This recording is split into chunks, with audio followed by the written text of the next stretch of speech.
Buenas noches a todos, ¿cómo están? Un gusto saludarlos. Bienvenidos nuevamente al cuarto evento de nuestro ciclo Francia y sus pensadores.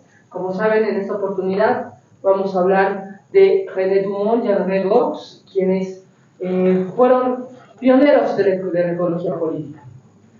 Hemos estado revisando durante todos estos días diferentes pensadores, diferentes académicos, artistas que impactaron en lo que son personas bolivianos que cruzaron el charco, cruzaron el Atlántico con el objetivo de adquirir nuevos conocimientos. Decidieron en Francia y aprendieron muchas de estas cuestiones que queremos compartir también con la sociedad boliviana, con el objetivo de aprender y también conocer un poco de sus historias y de aquellos académicos que influyeron en ellos. En esta oportunidad tenemos una invitada de lujo, tenemos a Rafaela Molina Vargas, un aplauso por favor. Ella es bióloga e investigadora boliviana con una licenciatura en biología de la USA. Tras trabajar en temas relacionados con el cambio climático, ganó una beca de Campus Funds para realizar una maestría en biodiversidad, ecología y evolución.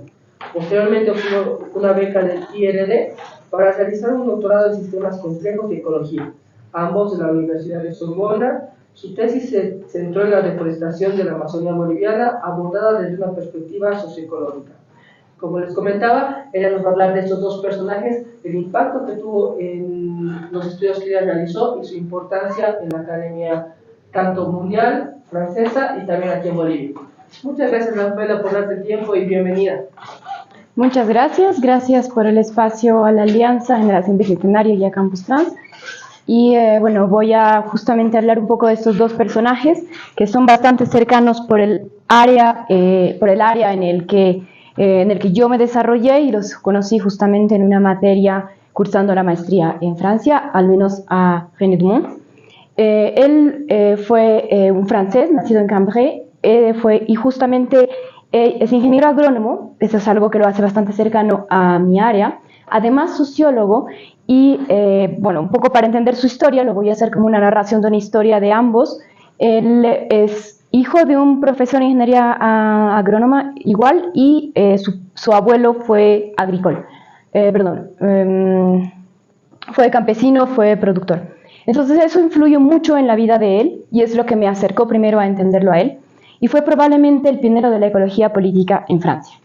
Por otro lado, André Gorz, bastante contemporáneo de él, él nació en Viena y en el estallido de la Segunda Guerra Mundial migró primero a Suiza y luego a Francia, donde obtuvo la nacionalidad y donde finalmente se estableció. Fue filósofo, periodista y además otro pionero emergente del campo de la ecología política.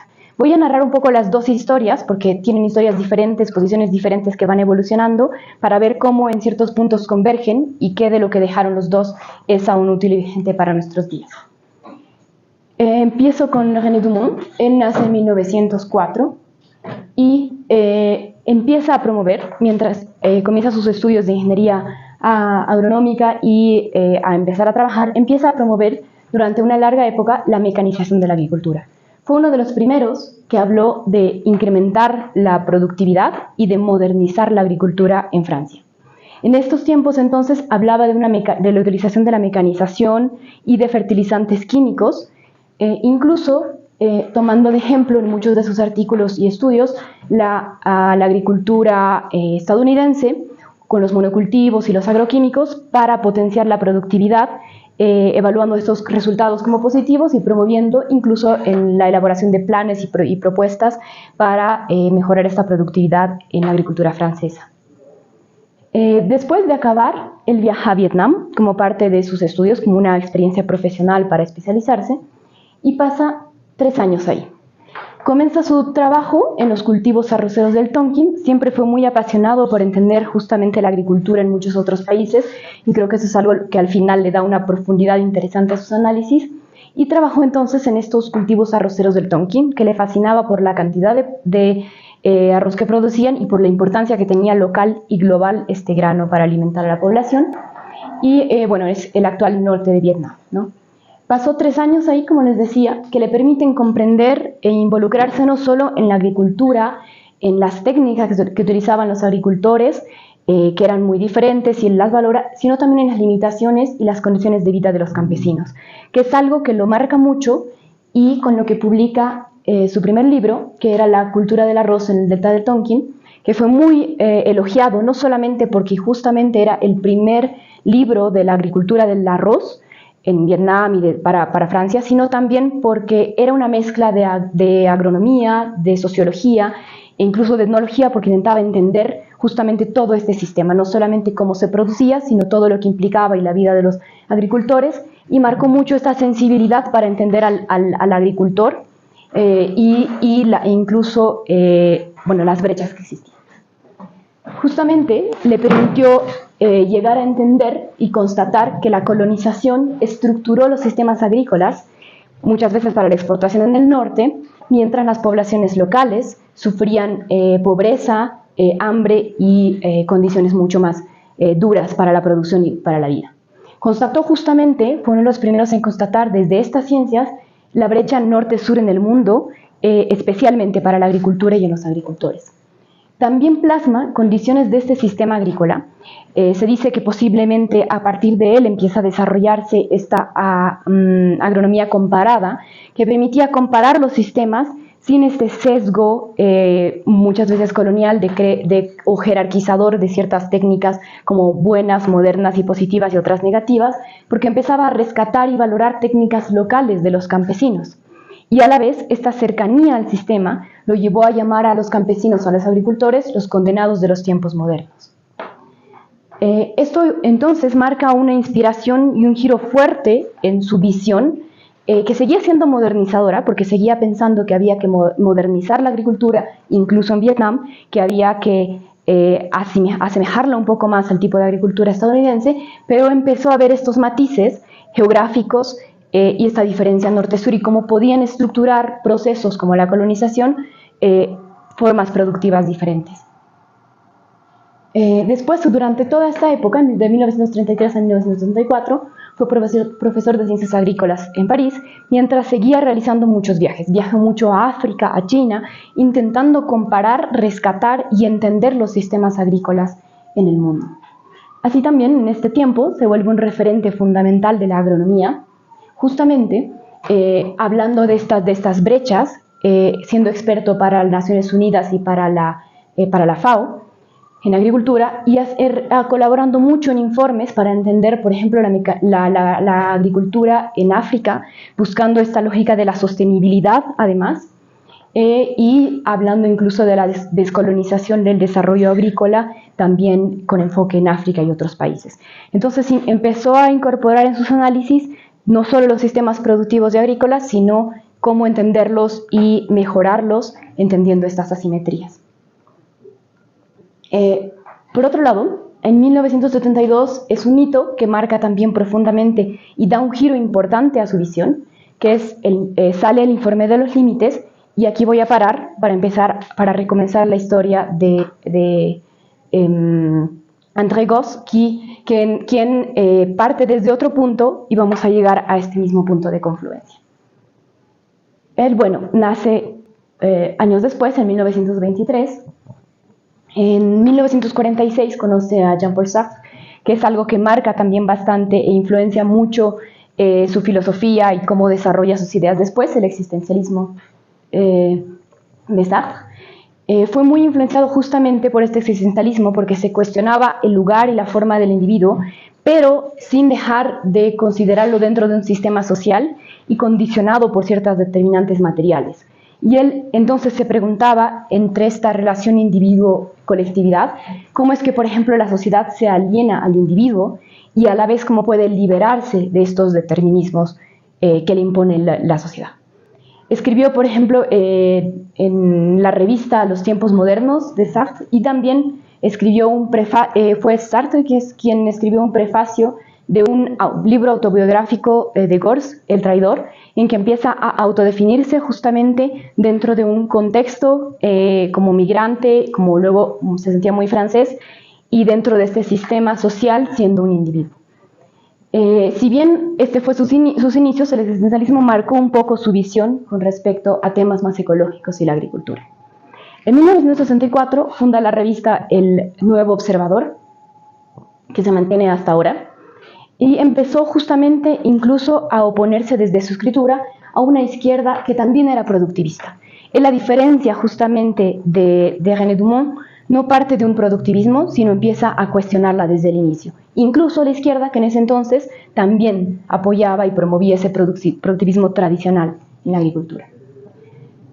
Por otro lado, desarrolla también una crítica ecologista al sistema, específicamente, por un lado, al modelo de consumo, al modelo de sobreconsumo, en el que el sistema además genera nuevas necesidades y planteaba que muchas veces la tecnología hace eso, impone nuevas necesidades que ahora podrían traducirse en el nuevo modelo de un teléfono, que aunque es perfectamente útil uno que tenemos, es una nueva necesidad que crea, pero lo vinculaba también con la producción, con cuál es el fin de esta producción.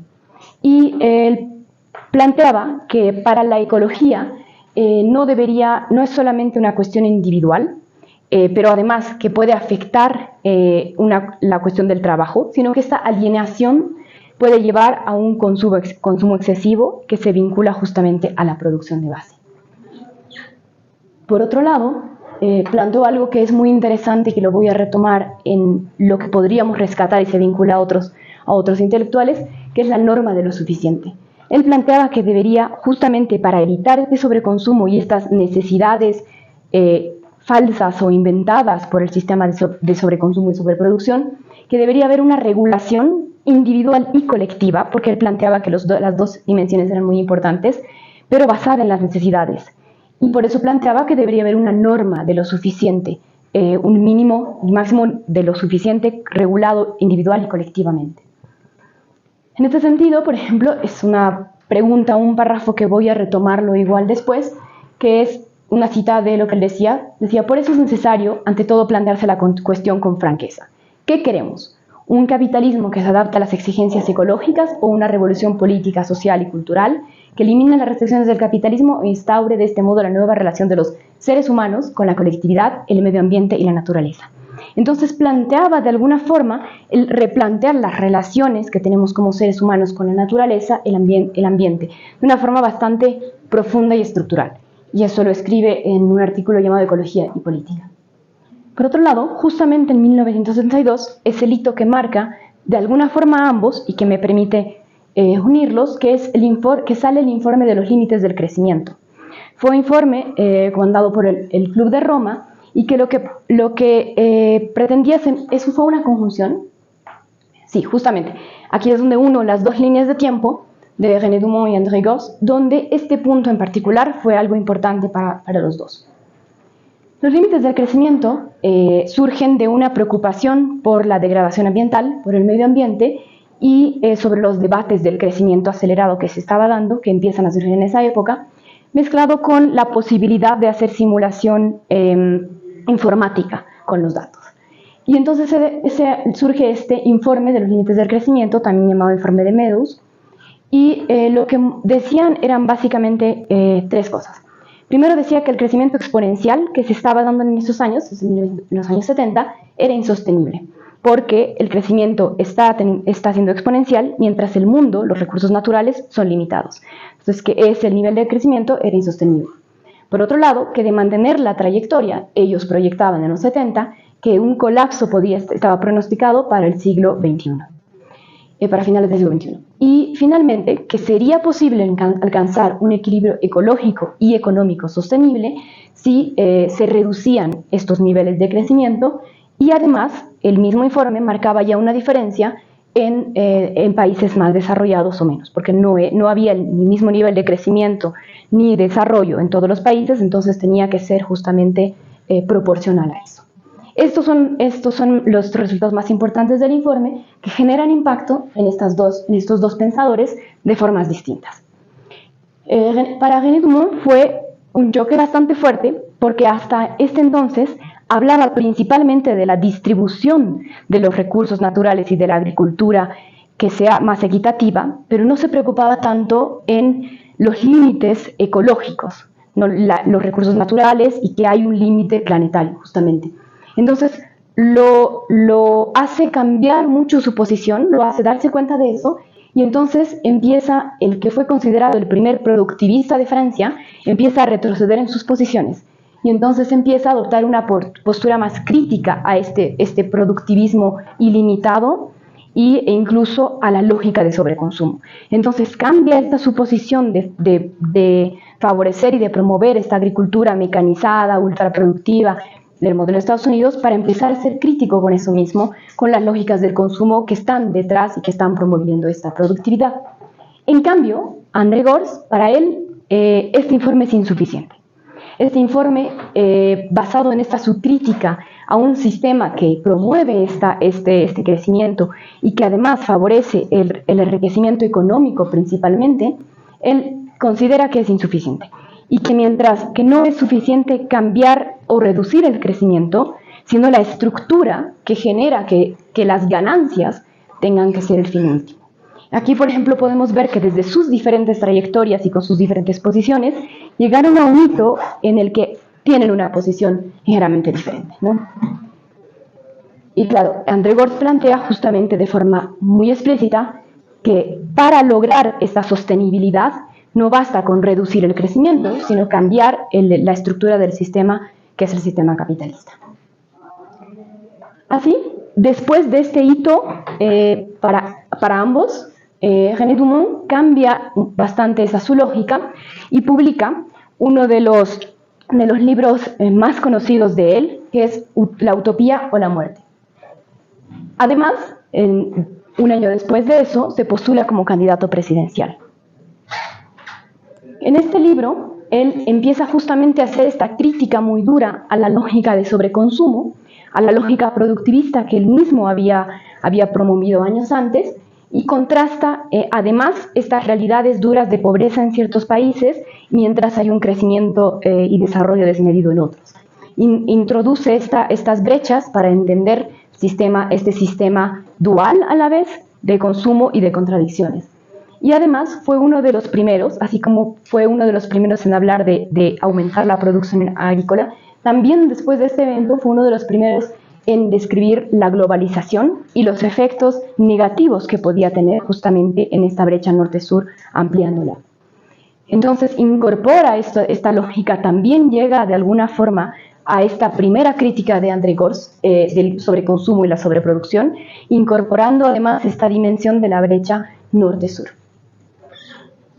Además, fue el primer candidato ecologista de Francia.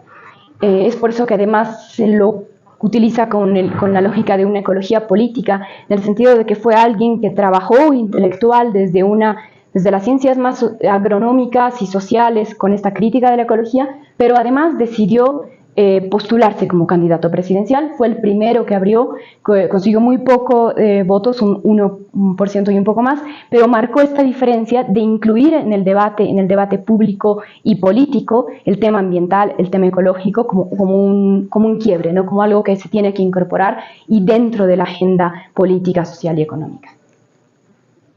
Por otro lado, el mismo año del informe en que sale este informe, André Gorz plantea el decrecimiento. El decrecimiento, él examinó justamente esta misma gráfica en el que hay un crecimiento exponencial económico, crecimiento de la población, mientras los recursos, la comida, son limitadas o se reducen y también la contaminación aumenta mientras aumenta el crecimiento económico. Entonces, él hace esta crítica a la dependencia del capitalismo de este crecimiento económico. Y él además establece que no es posible separarlo. Para André Gorz no se puede separar el crecimiento económico desmedido sobre un mundo limitado del sistema capitalista.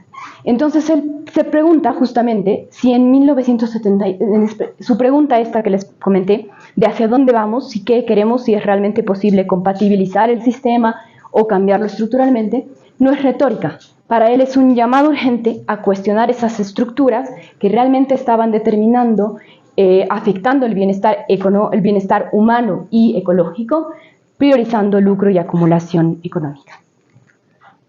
Él entonces plantea el decrecimiento. Fue el primero en Francia en hablar del decrecimiento, que fue retomado mucho después e incluso formalizado como una propuesta, y en las columnas justamente de su revista El Nuevo Observador. Plantea entonces que, considerando esta producción de tiempo, lo ideal para conseguir un equilibrio humano entre lo humano y lo ecológico, un bienestar del ser humano y a la vez una sostenibilidad ecológica, sería un decrecimiento.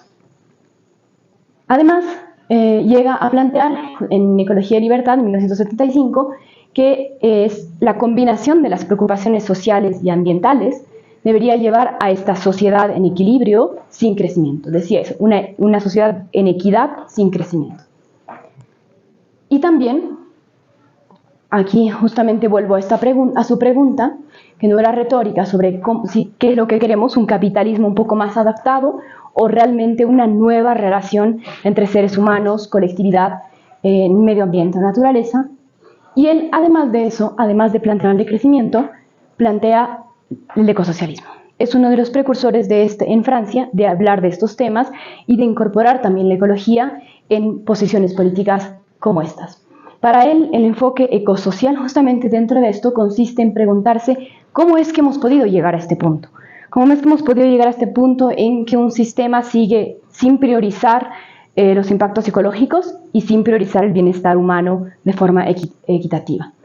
Y por qué nuestro modo de producción y consumo es tan destructivo y no hay una reflexión de cómo cambiar eso. Y para él, necesariamente, una política ambiental, una política ecológica vinculada a la sostenibilidad es anticapitalista. Él justamente plantea que la ecología no se trata solo de proteger la naturaleza de un sistema depredador, sino de cambiar ese sistema depredador, que es en esencia un cambio de paradigma. Aquí podemos ver justamente cómo los dos personajes coinciden en muchas cosas, especialmente después del informe en los límites del crecimiento, y cómo en otras hay diferentes grados de intensidad en sus postulaciones.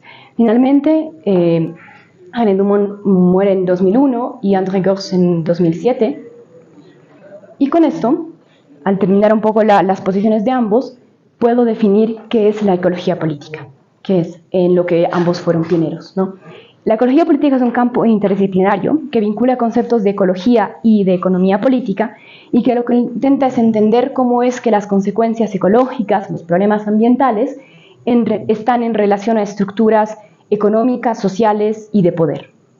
Y justamente es la dialéctica naturaleza-sociedad que es el centro del análisis de esta disciplina. Intenta vincular justamente la naturaleza y el ser humano como parte de un sistema y no como separados. Lo que podemos rescatar de estos dos grandes personajes de Francia para nuestros días, creo que son ciertos elementos que evidentemente son realidades, incluso confirmadas, y otras que son más preguntas para debate, para discusiones y propuestas que todavía quedan pendientes. Por un lado, los límites ecológicos, ¿no? Si bien ellos partieron de la agronomía y André Gorz más del periodismo y la filosofía, llegaron a una conclusión que fue confirmada después desde muchas áreas, pero desde la ecología, con los límites ecológicos y los recursos naturales. En ecología, por ejemplo, hablamos de la capacidad de carga y hablamos de límites planetarios. Aquí es una gráfica de los límites planetarios que hemos ido sobrepasando desde 2009 hasta 2023. Incluyen pérdida de biodiversidad, como la integridad de la biosfera, flujo bioquímico, como el nitrógeno y el fósforo. Luego entró el uso de suelo, con la deforestación y el cambio de uso de suelo.